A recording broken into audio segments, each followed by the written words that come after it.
The views and opinions expressed on the Nova Society are those of the panelists and guests and do not necessarily reflect the views or opinions of the Phoenix Research Institute or any institution which any panel member is associated. Reproduction or dissemination other than for the purpose of education or information without the express written permission of the Phoenix Research Institute or Nova Society Media is strictly prohibited. I'd like to welcome everyone back to the Nova Society. I'm your host, Dr. Brooklyn Ann Weldon, and I'm here with the panel, Dr. Scott Gershwer and Dr. Mark Bound. Today, our panel welcomes our guest, Ashok Panikkkar, who is a mediator, teacher, and consultant with over 30 years of experience in cross-cultural diversity and conflict management. Ashok proposes that there exists an underbelly of democracy and that there is much our leaders don't tell us. Welcome, Ashok. Thank you, Brooke. You're welcome. We are delighted you are here. So please, Ashok, explain why do you call this the underbelly? How could a free and open system like a democracy have a hidden and an unpleasant side? And would you explain this briefly to our listeners? Of course. Thank you for having me, and thank you for asking that question. I say that because it's become fashionable to talk of a deep state. It's for decades, if not a century or more, people have talked about hidden mechanisms, levers pulled by powerful actors, whether it's big industry or political machineries of political parties, or even, international actors manipulating the democratic system. And I'm not brushing aside any of that. All of that is possible. But the work that I have been doing, and it's probably useful to know where I'm coming from. As you said, my most significant professional background has been in conflict management and peace building. But particularly in the last 10 to 15 years, I have been looking at how democratic processes work at the community level, in organizations, as well as in cities and in nation states. And one of the things that's become very clear to me, and in a very clear but also extremely shocking, is that you have to be nuts to set up a democratic system. It is the most complex, most unwieldy, and most energy-intensive system anyone can set up. Because by setting up supposedly a democratic system, you give voice to every stakeholder. And it requires enormous amount of management in order to navigate through those voices, to bring the parties into discussion or dialogue or negotiate. And this process is extraordinarily labor intensive. So when I talk of underbelly, I'm not talking of the deep state. I'm talking of the fact that our leaders don't tell us that democracy is extraordinarily messy and complicated, and we cannot get all the things that we want. In fact, the idea that as a citizen in a democracy, leave alone a refugee or an asylum seeker, even a full-fledged native-born citizen doesn't really have a realistic chance of meeting most of his or her needs and interests, because everything has to be negotiated all the time, not just every 4 or 5 years. But and civil society makes it even more complicated, because every interest group comes in there and wants to tweak, if not completely radically change the laws, the policies. And this means that a democracy is constantly trying to manage a million fires while trying to deliver even the most basic services to its citizens. So the underbelly, and I don't know if that's the right word, but I just used it because it's like it requires so much to even get our most basic services met on a continuous and efficient way by the system. By that, I mean, whether it's the electric utilities, whether it's the city governments, whether it's the federal government. And we are not told how complicated, how messy, and how many compromises we have to make. So I'll just stop there saying that if only we citizens knew that we couldn't get everything that our hearts desire, or we couldn't even get all the things that we consider to be most basic without making this extremely complicated, unwieldy machinery to function, we might be a little more modest in terms of our demands on the system. I would agree that democracy is probably, and I've said this before, democracy is probably one of the worst systems of governing, but it's better than pretty much everything else. Finding something better is very, very difficult. And yes, I also agree that there's a lot that citizens don't know, because there's an awful lot that citizens basically just don't understand. Is how many people in the United States simply do not understand how the government actually works, because they don't take the time to actually figure out the rules. It's like playing a game without really knowing the rules that you're playing under. And say here in the United States, we're a country that's very good at that. In many ways, we like being told, which kind of goes back to the Russians. The Russians love being told what to do, as opposed to having a democracy. That's why democracy did not flourish in Russia. They want somebody to say, hey, this is the way it's going to be. And everybody steps in line and says, yeah, okay, that's perfectly fine. And the kind of government that they put together was sort of it looks like a democracy in some ways, but in reality, it's not. However, I would say that something like the United States is more like anocracy as opposed to democracy. Yes, there are special interests. We all know, just looking at the presidential races going on today, money talks.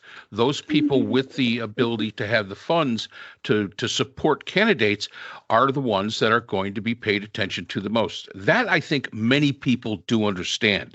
Yes. But I think that the average citizen in any democracy, whether it be it the United States, Great Britain, France, any of the rest of them, I don't think they understand the powerlessness that they have. And it brings on resentment. And even if we were to attempt to explain those, the issues that we have, I don't think the average person would be able to understand it, because it's not within their worldview or what they're being told by those echo chambers and those information sources that they're subscribing to. Can I just break in 1 second? Of course. Thank you. I also don't know if people want to hear that.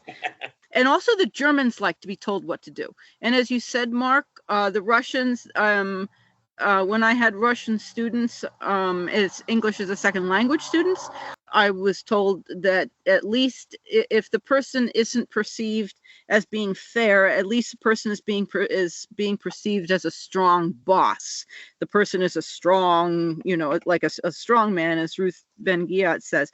But yeah, people don't want to hear what's required.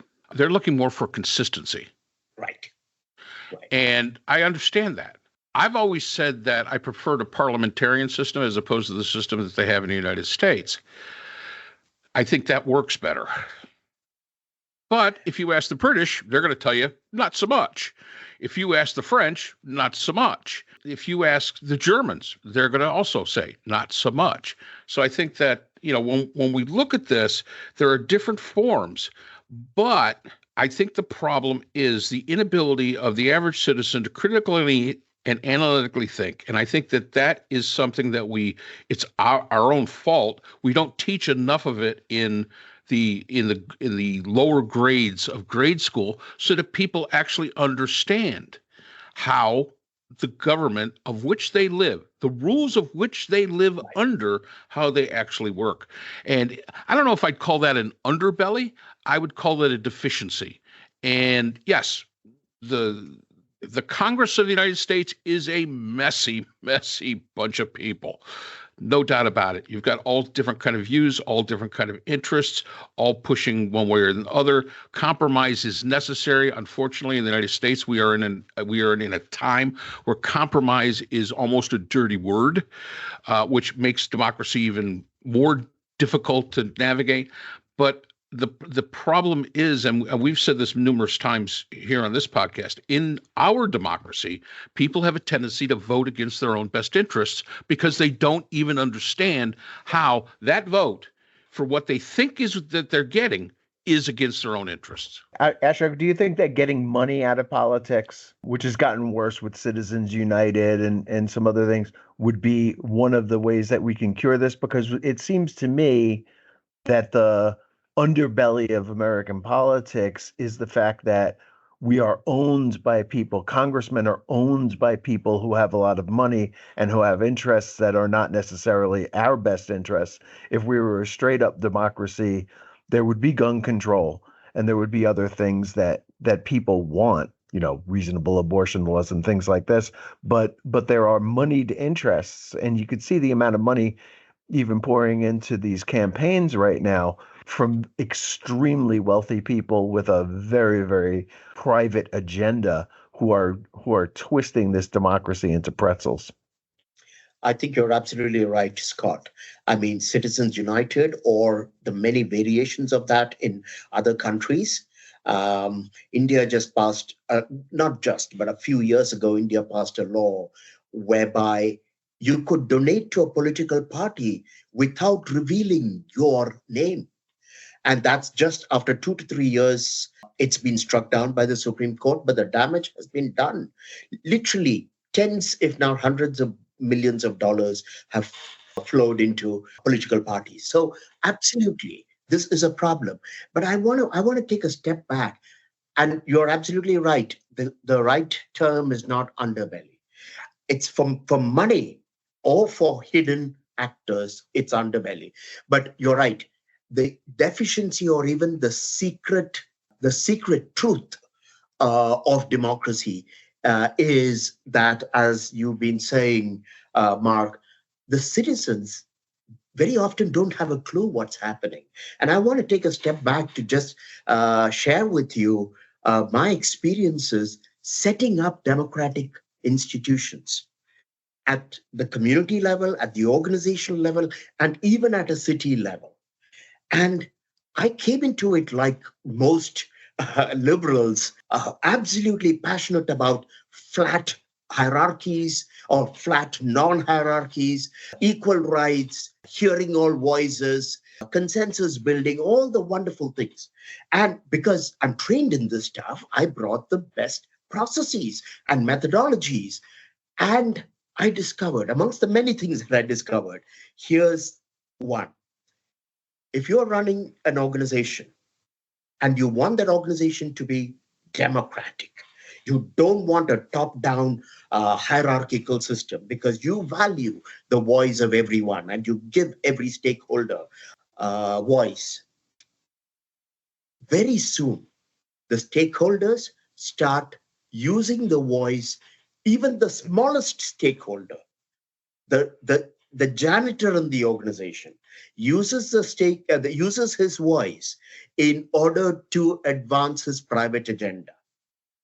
So the fact that the people at the lowest end of the totem pole will also behave just like Elon Musk or Donald Trump, that was a bit of a shock to me.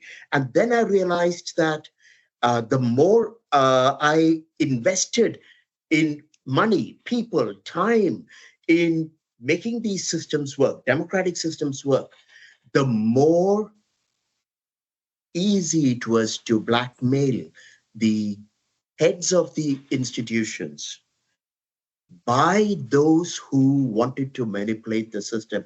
And this didn't have anything to do with external actors. It didn't have anything to do with any real underbelly, stuff.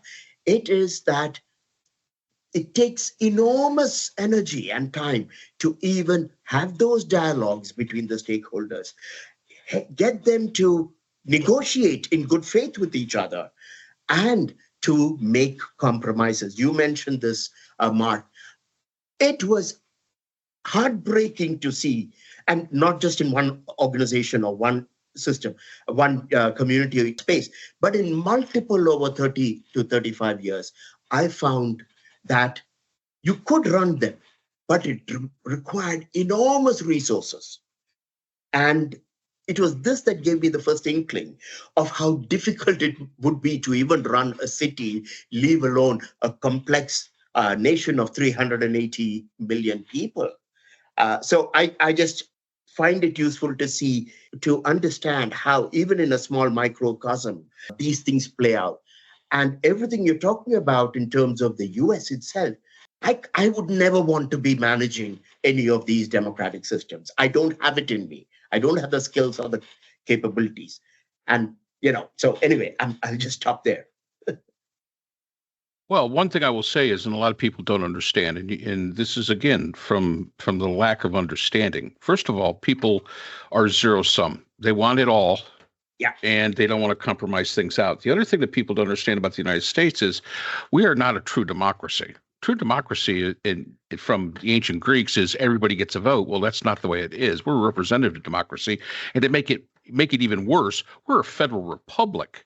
So not only do you have the federal government dealing with all the people that you're talking about, they have to deal with each one of the individual 50 states, each of which has their own agenda on top of it. So the idea of, getting them to agree, because if you give a little this way, you've got to get a little that way, but they don't want to. Again, it's a zero-sum kind of attitude they have. So my question to you would be is, if democracy, what would be the alternative? I'm guessing you're asking me. Yes. Okay. He asks me every day. So. I ask Scott that every day. So he asks me every day. Well, yeah, you go ahead. I wish you hadn't asked me that for two reasons. One is that I have realized with age that I don't have all the answers or even good answers to extraordinarily complex problems. I really don't. But the second reason is as I have grasped, because remember, I have been working, I'm not a scholar or an academic. I have been working with democratic systems and trying to, very often as a consultant, I was brought in when they were crumbling, when there was danger of nonprofits being put into receivership or mergers and acquisitions failing and the organization potentially going bankrupt. When I was brought into these places, I realized that, and this is where how I'll try to answer your questions, Mark. I realized that the first thing that any democracy needs is absolute clarity amongst all the stakeholders of what their limitations are. In other words, no talk of rights without much greater talk of responsibilities. This is not something that my liberal or progressive friends want to hear at all.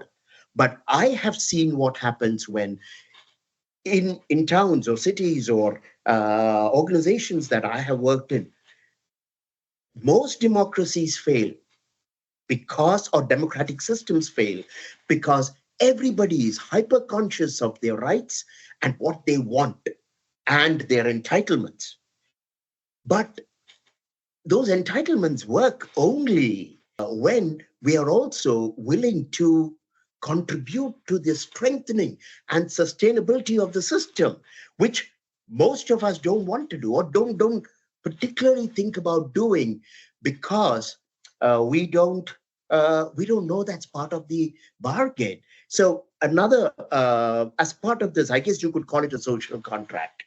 We need to, every generation needs to revisit the social contract so that next time I'm asking for tuition waiver or I'm asking for high-speed internet paid for by the government, whatever I'm asking for, I also know what the prior agreement is between my government, my fellow citizens, and me. So I would say it's almost like we need to first give a 1-year holiday to democracy and to say, hey guys, we're getting totally out of control. Let's slow down for a moment and let's relearn what it means to be citizens of a democracy. And I think we all know how corrupt the political system is. As you said, the Congress and everything else, town halls, city halls are notorious. But we can hold them accountable only if we also function at a far more responsible level as ordinary citizens. So this is not a satisfactory answer. I have no illusions about it. But I would say it goes back to basic recognition of what the limitations of a democracy are and the responsibilities I have to bring to my role as a citizen. The problem here with that idea, it seems to me, is not just ignorance, which we're all in agreement about, but hypocrisy. Because some of the people who vote against themselves don't seem to care that, for example, getting rid of the Department of Education and all those titles takes away so many teachers, counselors, and other things from red states in particular, right? Who rely on those federal government programs, but at the same time hate them, and what that would do to their states. They would lose so many teachers. They don't spend enough money on education on a statewide level or even a local level, so that the federal government really has to backstop for them, and they don't seem to care. And so the hypocrisy of people is another factor that plays a big role here. It's not simply not understanding. Yes. It's understanding but not really caring because somebody else is taking care of them so far.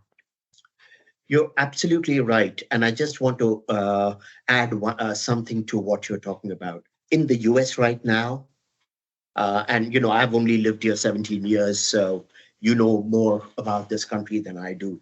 But someone who's been paying close attention and spending time with Republicans, even though that's not my peer group at all, I seek them out. Republicans, conservatives, including what we might call right-wing Christian fundamentalists.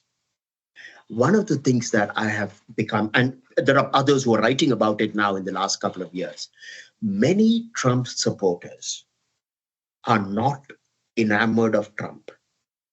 They are not even particularly excited about abortion or getting rid of the education department or any of that. That they see all this as something that they have to go with because they think the country is escaping them. They feel that what has happened in the last 40 odd years has taken America down a path that firstly, it's not a path that they appreciate. They are deeply threatened by everything, what they call the moral collapse of America. That's their perception. I don't mean to even remotely sympathize with it, but they are willing to give Trump another term because they don't want, under any circumstances, a continuation of the Democratic Party's policies. This, of course, includes abortion and all the other stuff, but more than that, it includes LGBTQ. It includes the trans issues. It includes it's against the secularization of America itself. And even those who were not very Christian have started wondering whether we really need to have a more Christian society because secularization has made us all extraordinarily individualistic, selfish, and materialistic. So that's what I'm picking up. Secularization. Yeah. And that's one of the cornerstones of my value system. I'm not a religious person, and I got into enormous trouble in Modi's India for being an out and out secularist and advocating and teaching about it. So, and here I come and I realize now that even that idea, and it's not just secularization, all liberal values, they are becoming, the right wing or the conservatives are becoming extremely conscious of the flip side or the cost of advancing liberal values. Well, I wonder if it's liberal values or if it's just whiteness. And sometimes what I think is that when I talk to my Trump supporting friends, and I have a few, I don't generally talk in person with them. We speak through media, that they hide that aspect of it under other things that may be including some of the culture war things, right? Like the abortion issues or LGBTQ and all that. But what it really comes down to is that has been long movement in this country that there are different gradations of being American.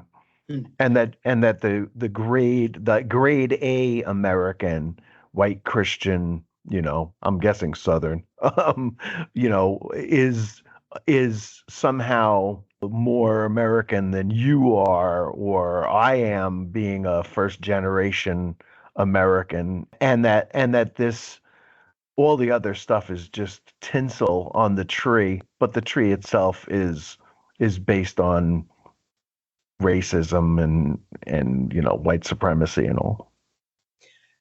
I think there's definitely that happening, Scott. And I would suggest that we have to look beneath racism too, because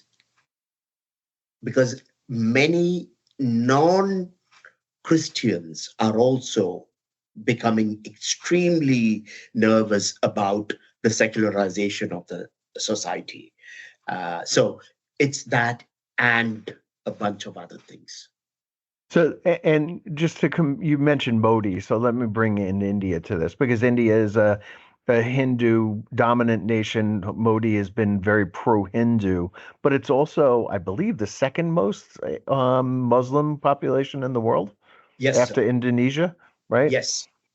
And so there's not a minority there. There's an enormous minority.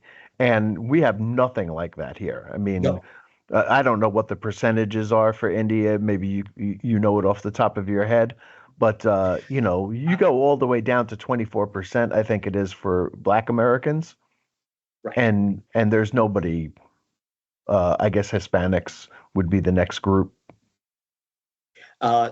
The Muslim population, if I'm not mistaken, is around 15%, 1.5, but it's a huge 15%, more than 150 to 170 million Muslims.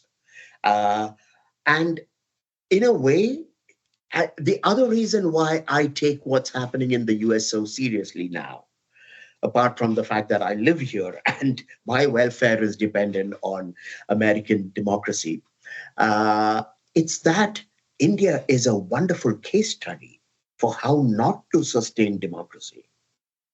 The 15% Muslims, through most of Indian independence, from 1947 all the way till 2014, when Modi first got power, Muslims were an extremely protected group. People like me, who were really major advocates for minority rights, we were part of the voice that allowed Muslims to continue to advocate for exceptions, for special statuses, to the extent that India does not have one civil code. It has a general civil code which exempts Muslims whose codes and the civil laws are different, for instance, divorce or family property and stuff like that, because of pressure from Muslim lobbies. And this created, over a 60, 70-year period, enormous resentment amongst otherwise secularized Hindus, because they saw that the minority was literally getting a free ride during every election. Politicians were bending backwards, giving sops to Muslims because they wanted to consolidate the Muslim vote. That's what I grew up with. And this radicalized the very passive Hindu. Hindus are, there's an expression that I don't know if you've heard of this, if you're economists, but the India's economy was growing so slowly through until the 90s that it was called the Hindu rate of growth. Hindus are generally seen as extremely passive people. And what Modi and his party managed to radicalize the Hindus because they and sell the idea that Hindus were being treated as second-class citizens in their own nation. And this is why Modi has been so successful. And that's why Trump has been so successful, because he's telling white men the same thing. And appealing directly to white men, by the way, not all white people, although a lot of white women seem to go along with it. But that the resentment of what other people are getting and they're not has created this. Absolutely. And I think it's a very good point to make that, regardless of any system, and they're really all social constructs. These are all constructs created by human beings. That's how these things exist, be it government, be it religion, be it anything. It's meant to control the masses because there is a full understanding that you can't just let the masses loose to their own devices. Just does not work. So one of the things that I wrote many, many years ago was that the biggest problem with society is that it's inhabited by human beings. So when we think of it in those kind of terms, there really probably is not a best method, best government, best religion, best anything, because regardless of the intent, the benevolence that you may have, the wishes of doing good works, the wishes of whatever to make society better, you're always going to have human beings within that society, within that mechanism, within that social construct, whose only agenda is for themselves. And as you said, the idea of responsibility, and we've said that numerous times, people feel entitled. These are my rights. These are my freedoms. Don't tread on me, yada, yada, yada, without thinking that for every single one of those rights comes a responsibility, and the responsibility is to the rest of society. Fascinating conversation. All righty. So thank you, Ashok. Again, welcome, and we'll look forward to having you next time. Thank you, Mark and Scott, as always, and thank you to our listeners. We look forward to seeing you next time on the Nova Society. So that's all the time we have for today's episode. The Nova Society is a production of the Phoenix Research Institute. We'd like to thank our sponsor for this week's episode, the Phoenix Research Group, an independent research consortium offering social issue solutions to NGOs and international government agencies through multidisciplinary, nonpartisan, and unbiased research. We'd also like to thank our podcast partners, Buzzsprout, who hosts the Nova Society, Audacity, our editing partners, Podkite, who does all our analytics, iHeartRadio, where people get their music and podcasts, Apple iTunes, the largest source of music and podcasts on the internet, Spotify, the most popular source for the Nova Society. The Nova Society is available on all these and other quality platforms mentioned in our description. We'd like to thank our listeners. Without you, the Nova Society would not be possible. If you have a comment, a question, or would like to be a guest on the Nova Society, we can be reached at nova.society.podcast@gmail.com. Always remember, the power of society is knowledge. So for Dr. Scott Gershwer, Dr. Priscilla Hobbs, Dr. Brooklyn Ann Weldon, and all of us here at the Nova Society, I'm Dr. Mark Bound. Be well, and we hope to see you again next time.